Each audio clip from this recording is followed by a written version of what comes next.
Assalamualaikum warahmatullahi wabarakatuh. Saya Mutiananda dari kelas 11.1 nomor absen 19. Di sini saya akan mempresentasikan subtema narkoba yang terdapat pada bab 3.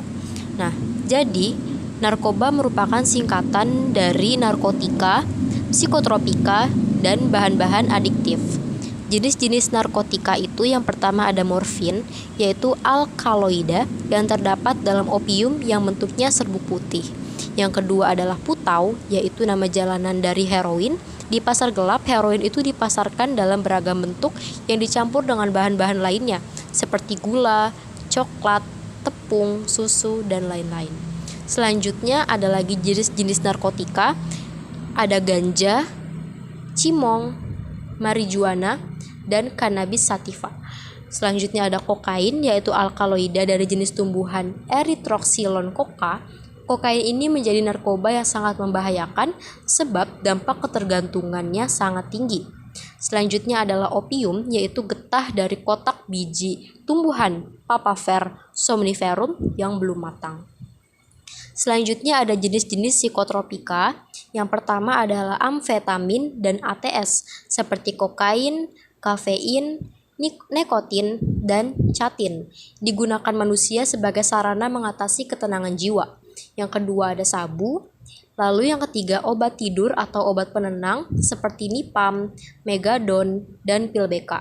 Termasuk zat yang dapat menimbulkan halusinasi, antara lain LSD, psilocybin, dan mushroom. Selanjutnya ada ice, berbentuk baru dari amfetamin, berbentuk kristal yang dapat dihisap.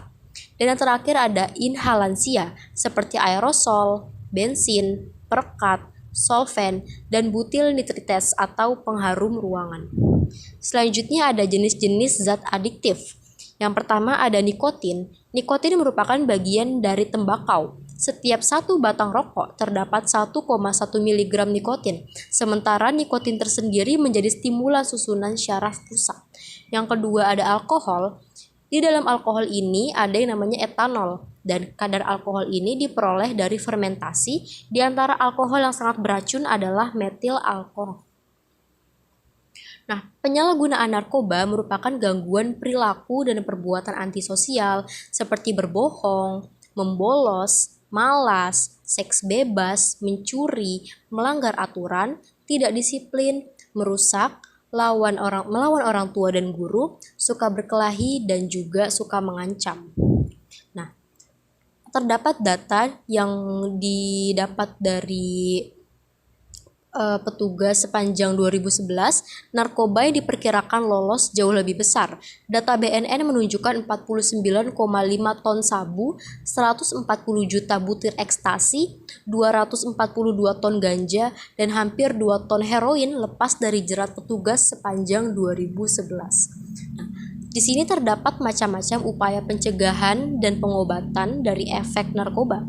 Yang pertama adalah promotif. Metode ini dilakukan dengan cara melakukan sosialisasi dalam bentuk dialog interaktif, pelatihan, dan lainnya tentang bahaya narkoba ke instansi, para tokoh, kalangan, dan juga masyarakat.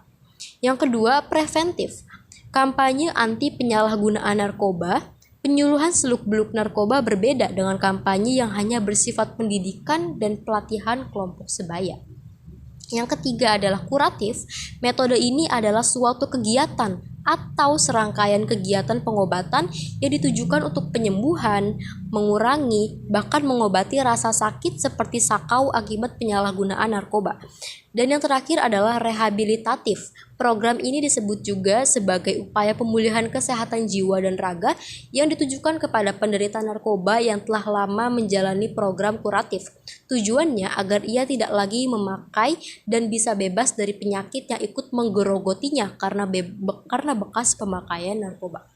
Nah, hukum mengonsumsi narkoba dalam Islam itu sama saja dengan mengkonsumsi khamr, adalah haram. Obat-obatan terlarang, heroin, ganja, dan yang lainnya dengan istilah mukhadirat. Para ulama bersepakat bahwa hukum mengkonsumsi benda-benda tersebut adalah haram. Cakupannya sama seperti pada definisi hukum khamr. Kesempatan mengacu pada dalil dengan hadis yang dikemukakan oleh Umar bin Khattab radhiyallahu anhu, khamar adalah segala sesuatu yang menutup akal. Hadis riwayat Bukhari Muslim. Di sini juga terdapat ayat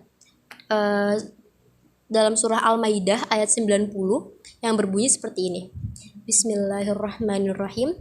Ya ayyuhalladzina amanu innamal khamiru wal maisiru wal ansabu wal azlamu rijsum min amali syaitani fajtanibuhu la'allakum tuflihun.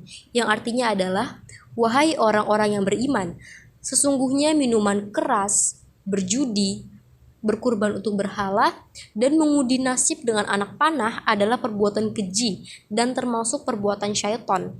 Maka jauhilah perbuatan-perbuatan itu agar kamu beruntung.